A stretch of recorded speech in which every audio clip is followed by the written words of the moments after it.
En ce vendredi matin, la ville trépidante de Nairobi est particulièrement animée quand soudain, une terrible déflagration déchire l'air. L'énorme bombe qui a explosé derrière l'ambassade américaine a totalement soufflé un bâtiment de 7 étages et provoqué des dégâts d'une ampleur sans précédent. Des centaines de victimes sont ensevelies et des milliers d'autres blessés dans le pire attentat terroriste qu'ait jamais connu l'Afrique. Grâce à la simulation informatique, nous allons aujourd'hui vous montrer précisément ce qui s'est produit et qui étaient les auteurs de ce drame épouvantable. Les catastrophes sont rarement le fruit du hasard. Elles résultent souvent d'un enchaînement d'événements malheureux que nous allons tenter de reconstituer dans cette minute de vérité.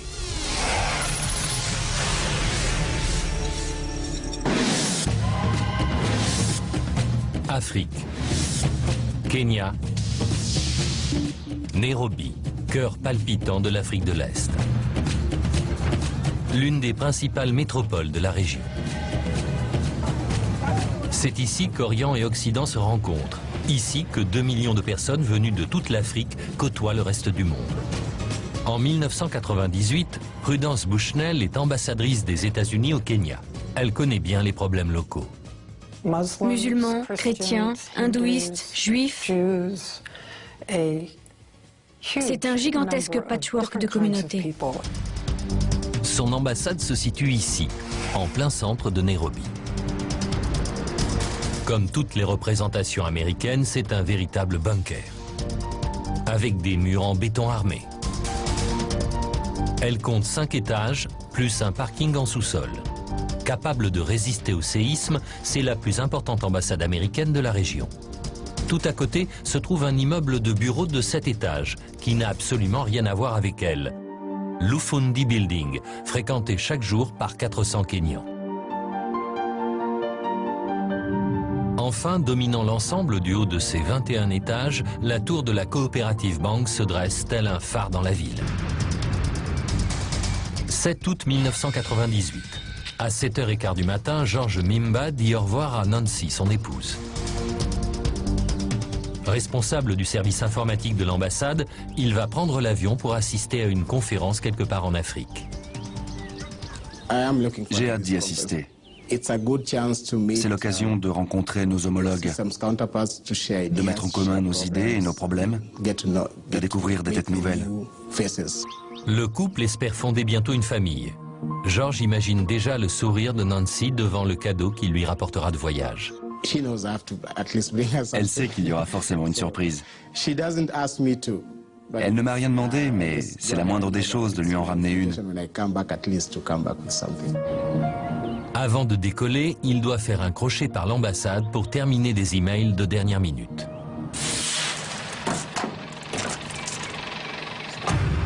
En banlieue de Nairobi, 2 hommes quittent une maison qui ressemble à toute celle du quartier et montent dans un camion.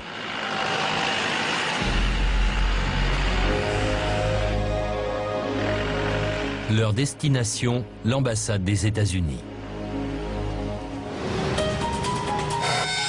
À 9h30, les rues sont déjà très animées aux abords de l'ambassade. Posté à l'entrée de derrière, l'agent de sécurité Joash Okindo surveille la grille. Ce jour-là, il se sent un peu souffrant. J'étais fatigué et une petite voix m'a soufflé de ne pas aller travailler. Mais après réflexion, je me suis dit que si je n'y allais pas, je n'aurais pas de quoi manger. Joash détient la clé de la grille devant laquelle une barrière levante interdit aux véhicules d'approcher. Il s'étonne de voir l'ambassadrice sortir de si bonne heure. Elle se rend à une réunion dans la tour de la banque juste en face. Joash remet le cadenas derrière elle. Le camion se ferait un chemin dans la circulation. Il emprunte la rocade menant au centre-ville et arrive au grand rond-point d'où part la rue de l'ambassade. Il se faufile sur la file de gauche et s'apprête à tourner.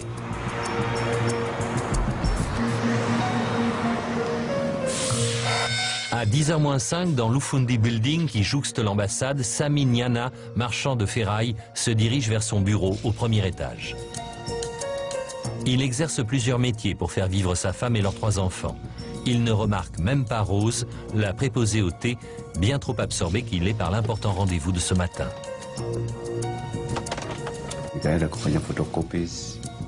Je me suis occupé des photocopies et de la paperasse car on avait une réunion de travail à 10 heures. Au dernier étage de la tour, Prudence Bushnell assiste en observatrice à la réunion entre le ministre kényan du Commerce et 2 membres de la délégation commerciale américaine. La routine pour une ambassadrice. 10h10. Le camion tourne à gauche pour faire les 750 mètres qui le séparent de l'ambassade. À l'intérieur de celle-ci, le responsable de l'informatique monte dans son bureau. Il s'assoit enfin pour rédiger un tout dernier email. Entre-temps, le véhicule arrive à l'ambassade. Il quitte la route, s'engage à vive allure sur la voie de desserte et évite de justesse une voiture en sens inverse alors qu'il approche de la grille. Joash est à son poste avec la clé sur lui. Quand il voit le camion foncer, il devine que quelque chose ne tourne pas rond. Un homme saute du siège passager et hurle au vigile d'ouvrir.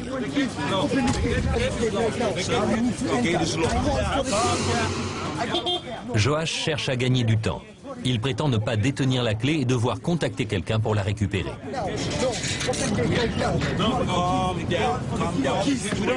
Il explique qu'il va la demander et profite aussitôt de l'occasion pour appeler le poste de sécurité à l'aide. Mais son interlocuteur ne réagit pas comme prévu.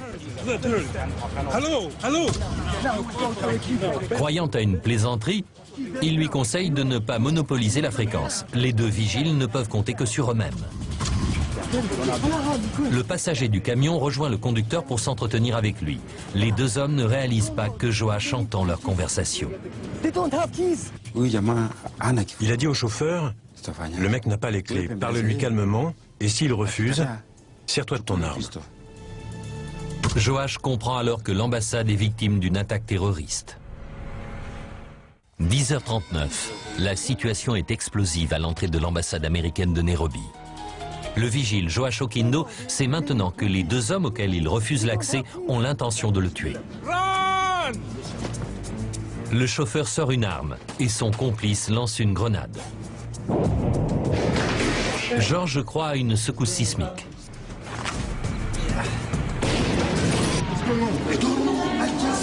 Quand il entend l'explosion, Sami se précipite à la fenêtre pour savoir ce qui se passe. Dans la tour de la banque, la réunion de l'ambassadrice est interrompue par le vacarme. George hésite entre terminer son email et rejoindre ses collègues massés aux fenêtres à l'arrière du bâtiment. George, Sami, Prudence. 3 personnes parmi beaucoup d'autres alertées par le tumulte. Le chauffeur se gare tout contre la grille.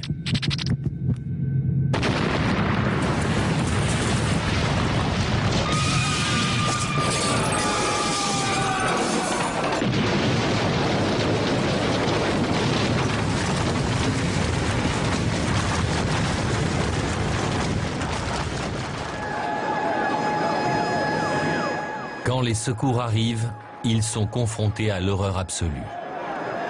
Sous la puissance de la bombe, l'Ufundi Building s'est effondré comme un château de cartes. Des centaines de Kenyans qui n'ont aucun rapport avec l'ambassade ont été tués ou grièvement blessés. Tout en haut de la tour voisine, Prudence Bushnell reprend connaissance.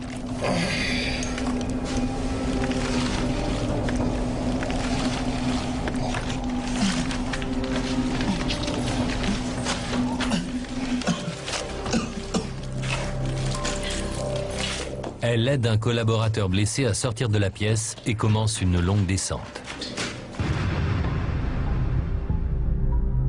Alors qu'elle enchaîne les marches d'un pas chancelant, elle voit partout des blessés et des corps ensanglantés. Je me suis dit, sors de ce bâtiment, retourne à l'ambassade et tout ira bien.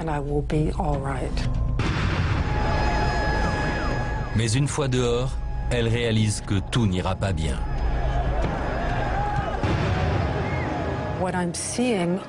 Je vois des éclats de verre, des amas d'acier tordus, et puis les restes calcinés de ce qui fut un être humain. Je lève alors les yeux et je m'aperçois que l'arrière de l'ambassade a été dévasté.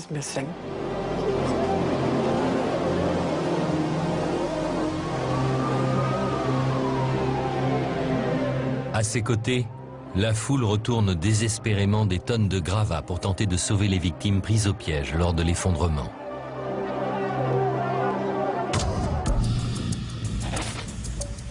Sous les décombres, Sami Nyana craque une allumette.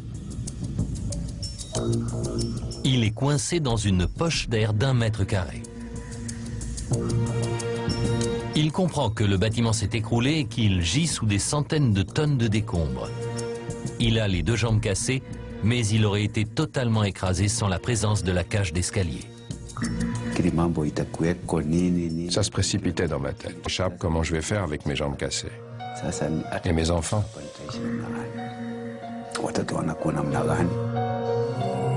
À l'avant de l'ambassade, contusionné, il est totalement désorienté.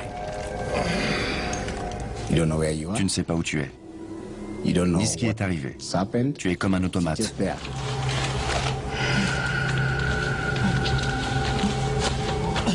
Dans la fumée et la poussière, il ignore par où aller. Il sait simplement qu'il doit sortir de là. Il arrive enfin au bout du bâtiment et une vision d'apocalypse s'offre à lui.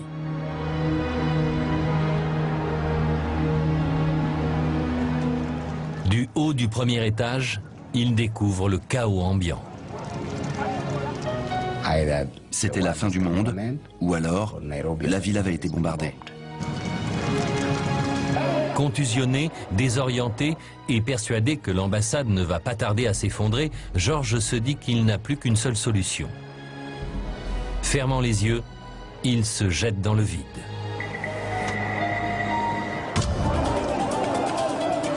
Tandis que les survivants hébétés titubent au beau milieu des ruines de Nairobi, il apparaît clairement que l'acte n'était pas isolé. Bonjour à tous. D'importantes explosions ont visé 2 ambassades américaines en Afrique de l'Est ce matin. À Nairobi, au Kenya, le bâtiment est très endommagé. Et en Tanzanie, des témoins rapportent que les 2 tiers de l'ambassade de Dar es Salaam ont été détruits. À l'évidence, les États-Unis ont été frappés par des attentats coordonnés. Les autorités américaines verrouillent tout le secteur. Nul ne peut accéder aux ambassades si ce n'est pour secourir les blessés les plus graves. Des centaines de volontaires se sont précipités parmi les débris de l'Umfundi Building pour participer aux opérations de sauvetage. Sous les décombres, Sami perçoit toute cette agitation. 1 heure semblait. Pendant un quart d'heure, je n'entendais personne. J'avais l'impression que toute une journée s'était écoulée. Soudain, il entend crier. C'est une autre rescapée prisonnière des décombres non loin de lui. Rose, la préposée au thé, elle était en plein préparatif. L'eau bouillante lui a éclaboussé tout le corps et l'a brûlé au visage. Je me suis demandé si on avait des chances d'en sortir vivant. Bien qu'ayant atterri sans trop d'égratignures, George est toujours en état de choc. Il vit un cauchemar éveillé. J'avais l'impression d'être dans un autre monde, parmi les morts. Je n'arrivais pas à croire ce que j'entendais. Je doutais encore d'avoir survécu. Lorsqu'il prend conscience de la tragédie, il sait ce qu'il doit faire. Retourner à l'intérieur du bâtiment pour secourir ses collègues blessés. Ce sont mes proches. Tous les gens que je connais sont restés là-dedans. Il faut que j'y retourne.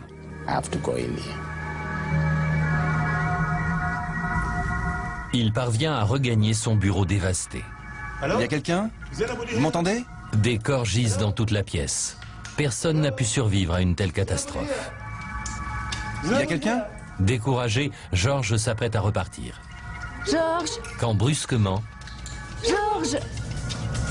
Aide-moi, par pitié! Il tâtonne dans les ténèbres à sa recherche, mais il se heurte partout à l'immobilité rigide des cadavres.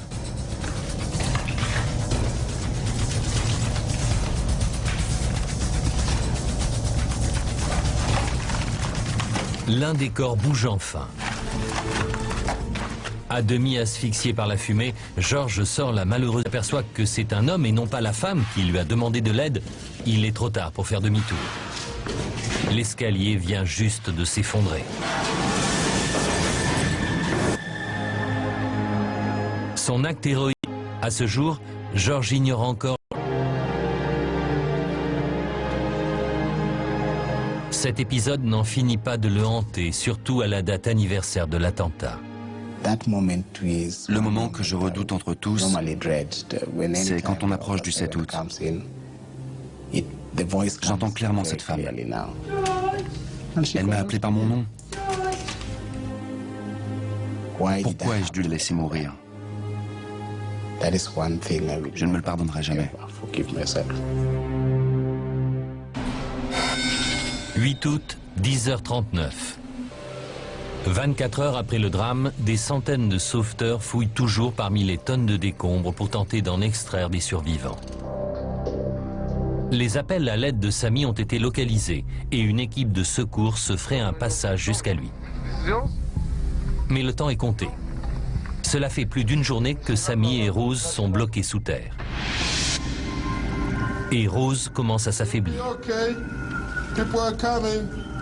Sami fait l'impossible pour la réconforter tandis que les sauveteurs avancent vers eux, mais cet effort épuise toute son énergie. Après 36 heures de travail incessant, les secours atteignent enfin la cavité dans laquelle Sami est prisonnier. Sauvez Rose. Sauvez Rose. Dégager Rose s'avère beaucoup plus compliqué, car elle est coincée entre l'ascenseur et le coffre-fort de la banque. Leur présence l'a protégée de la chute des débris, mais elle rend le sauvetage quasiment impossible. Sami l'encourage alors même qu'il est évacué. On s'est parlé, je lui ai dit que tout allait bien, que je sortais de là, et que dans moins d'une heure, elle aussi serait tirée d'affaire.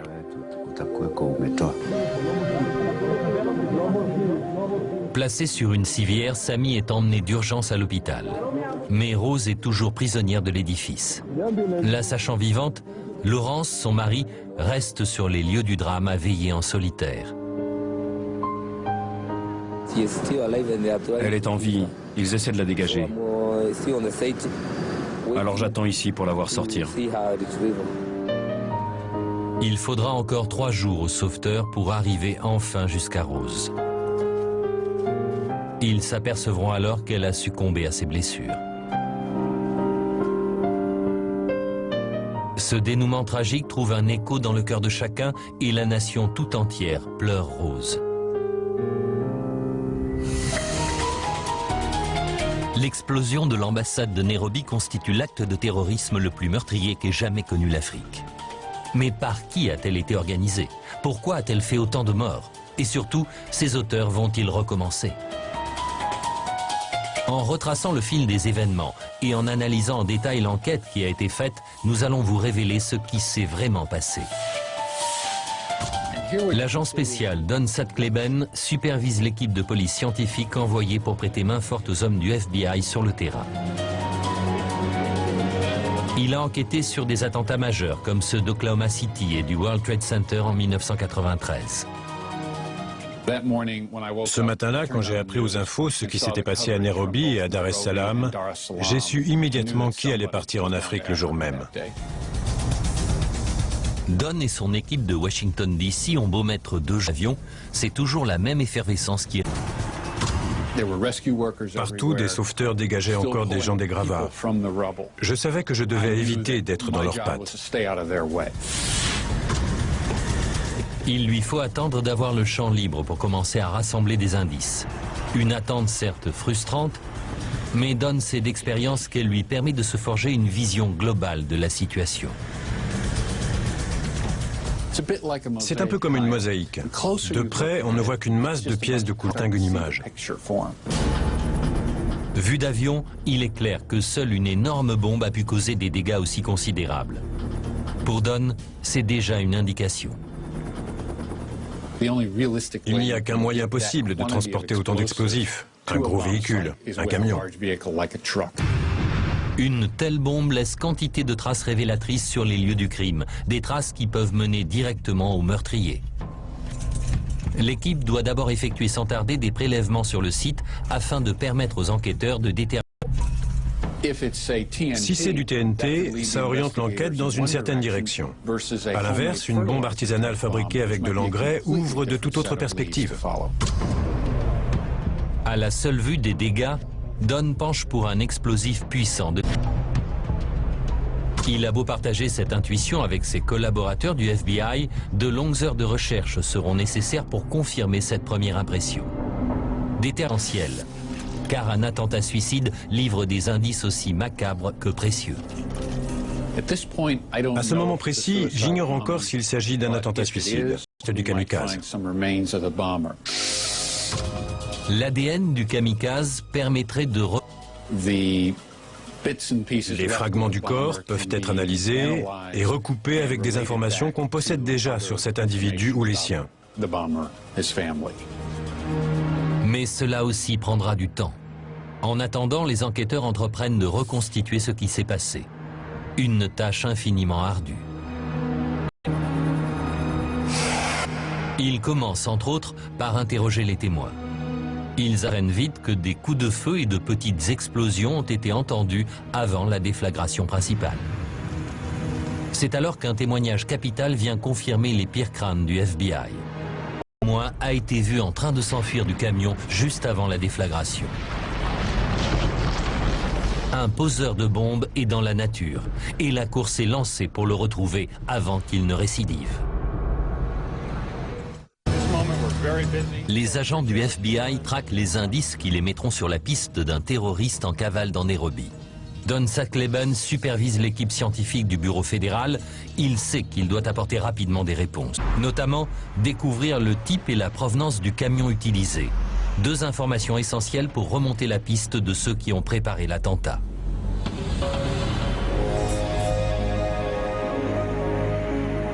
Mais ce ne sera pas une mince affaire. Il faut passer en revue plus de 600 pièces de véhicules éparpillées par l'explosion. Autant chercher une aiguille dans une botte de foin. Ou plutôt chercher une aiguille dans une botte d'aiguille, car on est entouré de monceaux de métal tordu. Et ce n'est pas tout.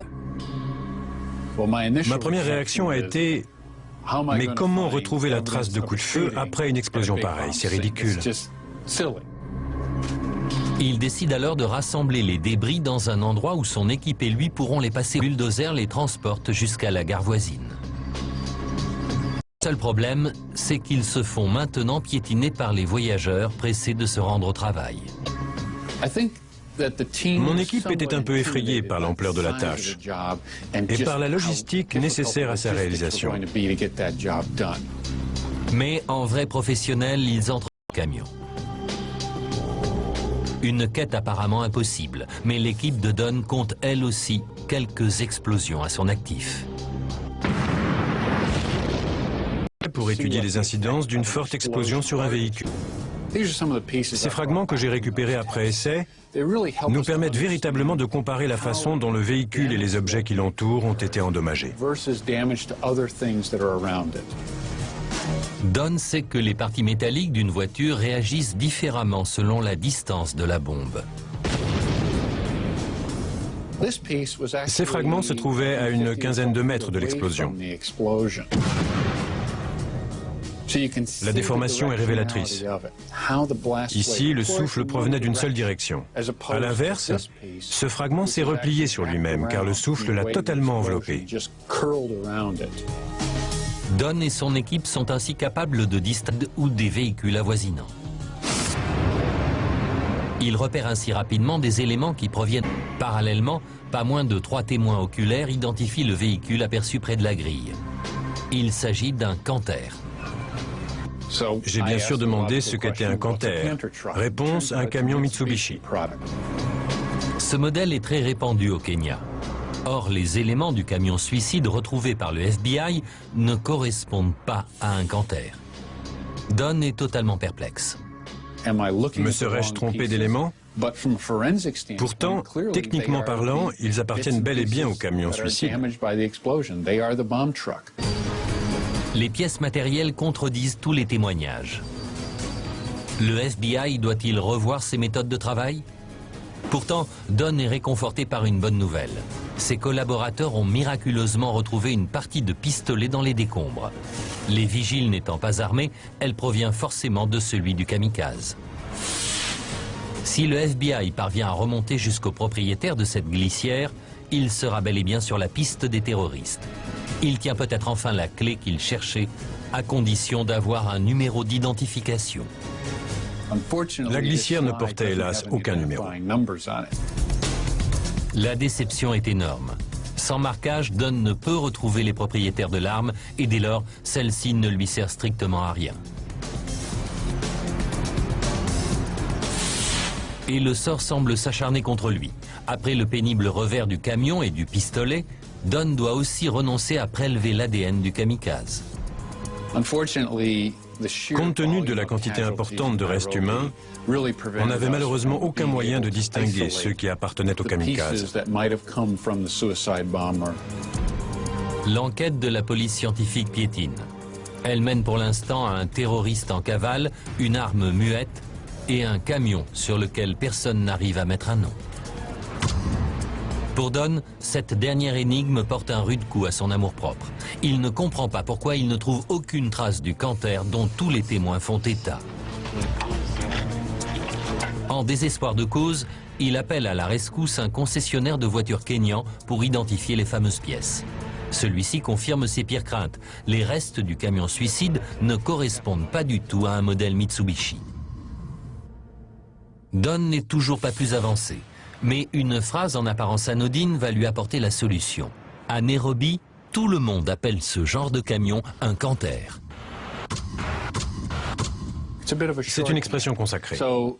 D'où l'intérêt de travailler avec des gens du cru. Mais les éléments restent contradictoires et les témoignages ne l'avancent guère. Les uns parlaient d'un véhicule avec conduite à gauche, les autres avec conduite à droite. En tant qu'expert, c'était à moi de trouver de quoi étayer l'une des deux versions. C'est ce précieux morceau de métal qui va l'aider dans ses recherches. Un levier de commande ramassé sur les lieux de l'explosion. Le levier de commande est à l'avant du véhicule.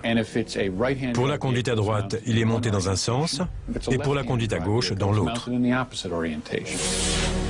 Le levier étant uniquement endommagé de ce côté, il était donc dirigé vers la droite. Preuve qu'il s'agissait d'un... Je pouvais enfin leur donner l'indication, ne cherchez plus de camion avec conduite à gauche. Mais malgré tout, s'il ne parvient pas à identifier le véhicule, sa piste la plus prometteuse risque fort de se transformer en impasse. Cartier apporte un morceau de camion littéralement tombé du ciel. Il a atterri sur ordinaire, le numéro d'identification est inscrit dessus. Même incomplet, il révèle que le camion n'est pas un Mitsubishi Canter, mais un modèle très ressemblant, un Toyota Dyna. Cette découverte conduit le FBI au port de Mombasa, 500 km plus au sud, là où arrivent ces véhicules d'importation. Mais pour mettre la main dessus, les enquêteurs doivent éplucher tous les documents douaniers relatifs au camion Toyota arrivés ces derniers mois, ce qui représente des piles et des piles de formulaires. Leur persévérance porte ses fruits. Le camion appartenait à un éleveur de volailles de Mombasa qui l'a revendu à un dénommé Ahmed Swedan. Mais ce nom est inconnu du FBI. Faute d'informations supplémentaires, le camion a livré tous ses secrets. Heureusement, la colère légitime du peuple kényan constitue un atout non négligeable pour rechercher de nouvelles pistes. Cet attentat visait le Kenya. La majorité des victimes sont des Kenyans. Tous les membres des forces de l'ordre du pays veulent tirer cette affaire au clair. C'est un acte inadmissible. La police locale vole à présent de ses propres ailes. Comme nous sommes d'ici, nous comprenons nos concitoyens et leur fonctionnement mieux que personne. Peter Mbuvi est le directeur adjoint de la PJ de Nairobi. Il sait que ces hommes doivent épingler le poseur de bombes au plus vite. Il sait également que cette mission est quasiment impossible. Comment localiser un inconnu en cavale dans ce gigantesque melting pot? Par bonheur, la population se montre très coopérative. Les gens étaient furieux que d'innocents compatriotes aient été tués gratuitement. C'est pourquoi ils nous ont apporté des renseignements très intéressants. L'un d'eux provient d'une source totalement inattendue, l'hôpital MP Shah de Nairobi. Un homme d'entretien qui nettoyait les toilettes a fait une curieuse découverte. Caché dans le réservoir de la chasse d'eau, il a trouvé 3 balles soigneusement limées pour aller dans un 9 mm. Subitement, la glissière dénichée sur les lieux de l'explosion trouve sa place dans le puzzle. Elle appartient à un Beretta automatique 9 mm. Même si nos spécialistes n'ont pas la certitude absolue que les balles étaient dans l'arme du crime, tout porte à croire que le suspect les avait sur lui et que nous détenons une arme à laquelle elle semble correspondre. La piste a beau être mince, les recherches se concentrent sur tout individu suspect qui aurait consulté à l'hôpital peu après l'explosion. Quelques jours plus tard, les policiers kényans, alertés par une dénonciation, investissent un hôtel de la ville.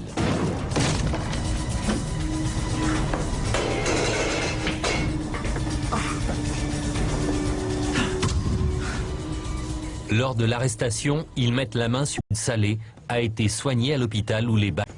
On était sûr de tenir notre homme. Un témoin oculaire l'identifie formellement comme étant le terroriste qui a pris la fuite au moment de l'explosion. Lors de son interrogatoire, l'homme passe aux aveux. Il est l'un des 2 membres du commando suicide de Nairobi. Parmi ses nombreux pseudonymes, le FBI décide de n'en retenir qu'un, Al-Owali. Al-Owali était le passager du camion que conduisait un certain Azam, l'homme. Son rôle principal consistait à mettre les vigiles en joue pour qu'ils ouvrent la grille. Azam était ensuite censé déclencher la... Si Azam n'avait pu remplir sa mission, Al-Owali aurait lancé une grenade à l'arrière du camion pour le faire exploser. Mais Al-Owali n'est qu'un simple exécutant. Dans ses aveux, il révèle le nom de l'organisation qui l'a recruté. Ce nom, c'est Al-Qaïda.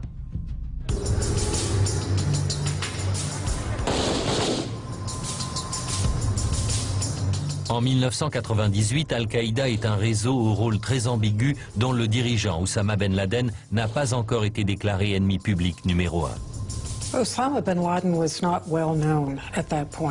Ben Laden ne faisait pas la une à l'époque. Al-Qaïda était connu des services de renseignement pour commanditer des opérations terroristes. Mais les services secrets américains sont mal informés. Ben Laden a prononcé une fatwa appelant les musulmans à tuer les Américains partout. Le FBI traque désormais les membres d'une cellule d'Al-Qaïda opérant à Nairobi.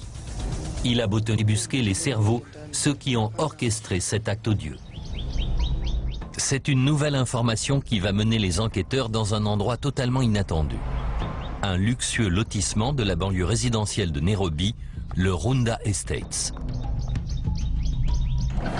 L'équipe de Don est envoyée sur place. Si elle trouve des traces d'explosifs dans la maison, elle pourra ainsi établir un lien irréfutable entre Al-Owali et l'attentat. Dès que j'ai passé la porte, j'ai remarqué l'odeur qui régnait. Ça sentait le produit nettoyant. Quelqu'un était venu faire le ménage du sol et le dessus des portes. Et c'est là qu'on a fait des prélèvements. Don et son équipe explorent quantité d'endroits astucieux auxquels les terroristes n'ont pas prêté attention. Tous les échantillons sont placés dans des pochettes hermétiques qui sont envoyées au quartier général de Wamwa, aux chimistes du FBI pour les analyser et trouver de quoi étayer les aveux d'Al-Owali. Entre-temps, une autre question des États-Unis, pourquoi avoir fait sauter l'Ufundi Building et provoquer un si lourd bilan humain?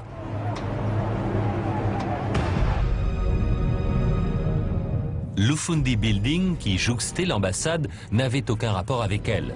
Il s'agissait d'un bâtiment civil nullement conçu pour résister à une explosion de cette ampleur. Quand le kamikaze a actionné sa bombe, le souffle provoqué par l'explosion s'est violemment engouffré dans l'édifice.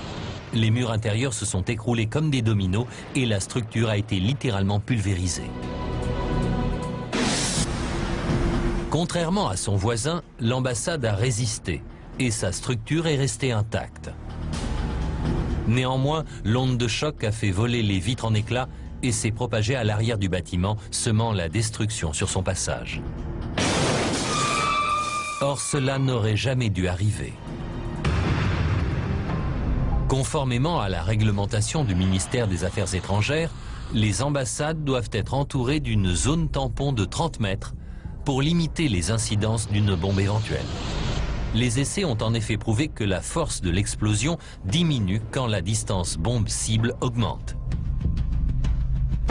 Malheureusement, l'ambassade de Nairobi avait été construite avant la mise en place de la réglementation.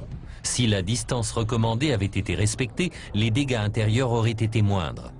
Et si la barrière avait été installée à 30 mètres des autres bâtiments, l'explosion n'aurait pas été assez puissante pour raser l'Ufundi Building. Dans les mois précédant l'attentat, l'ambassadrice avait fait part à maintes reprises de ses inquiétudes quant à la vulnérabilité du bâtiment. Dès que j'ai mis le pied à l'ambassade, j'ai réalisé le danger qu'elle représentait. Le ministère avait l'intention de financer sa rénovation, mais j'avais proposé ce qui me paraissait une excellente idée, prendre l'argent proposé, vendre le bâtiment et s'installer dans un endroit mieux sécurisé. Mais l'ambassade n'était pas risque et cette requête avait été refusée. Le FBI sait désormais qu'une cellule d'Al-Qaïda opère en Afrique de l'Est. Ceux qui l'ont recruté courent toujours. Reste à savoir si les éléments analysés dans les laboratoires de Washington permettront de les identifier avant qu'ils ne récidivent. Les agents scientifiques du FBI artificier est le site de l'explosion. Pendant qu'à Washington, les chimistes examinent les échantillons au spectromètre et effectuent différentes analyses. Ils parviennent ainsi à séparer les composants et à savoir avec certitude ce que contiennent les prélèvements de la maison. Ils y trouvent un autre explosif industriel et de l'aluminium, les mêmes. J'ai déjà vu ça. Certains préconisent d'ajouter de l'aide. Cette découverte constitue l'ultime confirmation du témoignage d'Al-Owali. Désormais, l'étau de la justice se referme hermétiquement sur le terroriste et deux de ses complices déjà en détention. En retraçant le fil des événements et en analysant les pièces à conviction accumulées, nous allons maintenant pouvoir vous révéler comment Al-Qaïda a commis son premier attentat majeur sur la scène de l'ambassade de Nairobi. 2 août 1998, J-5. Al-Owali, membre de son ange gardien, vient le chercher pour le conduire au numéro 43 d'un lotissement résidentiel, le Runda Estates. C'est là que les artificiers peaufinent la bombe. J- arrive d'un camp d'entraînement d'Al-Qaïda au Pakistan. C'est lui qui conduira le camion suicide. J-3. Al-Owali part en reconnaissance. 7 août 98. H-54 minutes. Le camion quitte le lotissement avec 3 tonnes d'explosifs mélangés à de l'aluminium. Al-Owali porte un... Les 4 grenades incapacitantes à la ceinture lui serviront à libérer le passage et à faire sauter le camion si Azam n'y parvient pas. Sur les conseils de ce dernier, il tombe la veste pour attraper plus facilement les grenades. H-29 minutes. Le camion arrive au dernier rond-point et s'engage dans la rue de l'ambassade.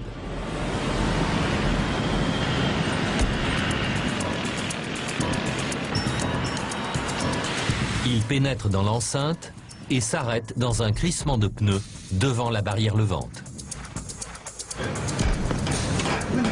Al-Owali saute du véhicule pour mettre les vigiles en joue, mais dans la précipitation, il oublie veste et pistolet. Sans son arme, il ne peut que les menacer verbalement. Comme les vigiles refusent d'ouvrir la grille, il se précipite vers le camion et demande à Azam de tirer. La situation lui échappant de plus en plus, Al-Owali en est réduit à lancer les grenades à travers l'esplanade. Ironie du sort, le vacarme éveille la curiosité de tous les occupants des bâtiments, lesquels se collent aux fenêtres pour voir ce qui se passe. Al-Owali panique et prend ses jambes à son cou. La force de l'explosion brise toutes les vitres dans un rayon de 300 mètres. Des milliers de personnes sont atrocement blessées, car les fenêtres qui les avaient attirées se sont transformées en armes fatales. Le souffle de la bombe frappe de plein fouet l'Ufundi Building, détruisant les murs intérieurs et provoquant l'effondrement du bâtiment. L'onde de choc balaie également l'ambassade. Quand le nuage de poussière retombe, on recense plus de 13 Américains. L'attentat de Tanzanie a fait quant à lui 11 morts et 85 blessés. Ali a survécu à l'explosion, mais il est hébété, il part en boitant et se rend à l'hôpital. Il se débarrasse de toutes les...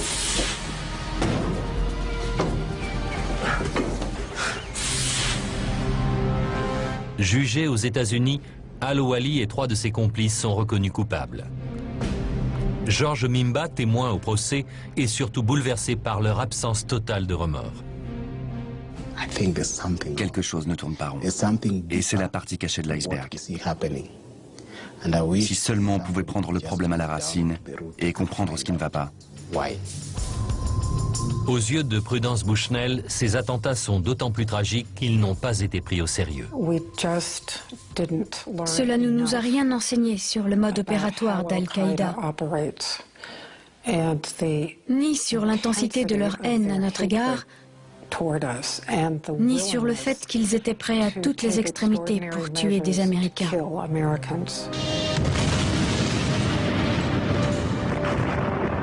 3 ans plus tard, une tragédie encore plus. Les services secrets américains n'ont pas voulu croire qu'Al-Qaïda allait frapper le cœur même de l'Amérique et les conséquences ont été catastrophiques.